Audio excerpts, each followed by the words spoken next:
retour chez nous. Depuis ce matin se tenait au tribunal le procès de l'ancienne élue municipale Elisabeth Landy. Il lui est reproché d'avoir profité de sa position d'élu pour faire l'acquisition d'une maison au centre-ville de Fort-de-France. Le procureur a requis 20 000 € d'amende, mais la défense a demandé la relaxe. Cécile Mar, Guillaume Fraissinet. Une femme honnête qui s'est trompée. C'est le portrait qui s'est dégagé de cette matinée d'audience où Elisabeth Landy, ancienne élue PPM de Fort-de-France, était jugée pour prise illégale d'intérêt. En 2013, elle a fait l'acquisition de 7 maisons appartenant à la ville alors qu'elle siégeait au conseil municipal. Une erreur en toute bonne foi, affirme la défense qui demande la relaxe. Elle a interrogé tous les services compétents et notamment le notaire qui a rédigé les actes et personne ne lui a jamais dit que ce n'était pas possible. Cependant, comme l'a signalé le procureur, peut-être qu'il y a d'autres personnes qui auraient pu être intéressées par cette maison et qui, parce que ce circuit, c'était un peu un circuit court, n'ont pas pu postuler, si on peut dire.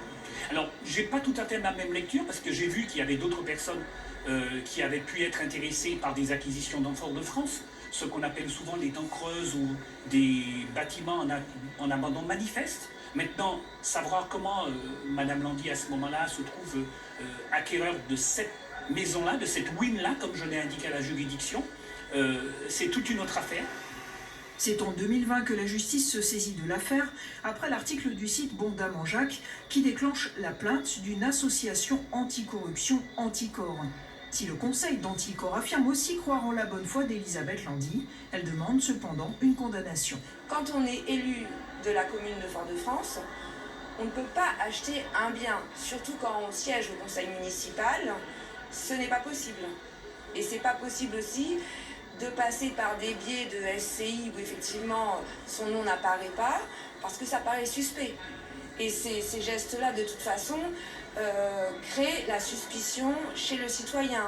L'ancienne élue était passée par une SCI montée par son frère à la toute dernière minute, ce qui, a estimé le procureur, était l'élément le plus problématique. Il a réclamé 20 000 € d'amende et 5 ans d'inéligibilité. Elisabeth Landy n'a plus de mandat aujourd'hui. Le délibéré sera rendu dans un mois.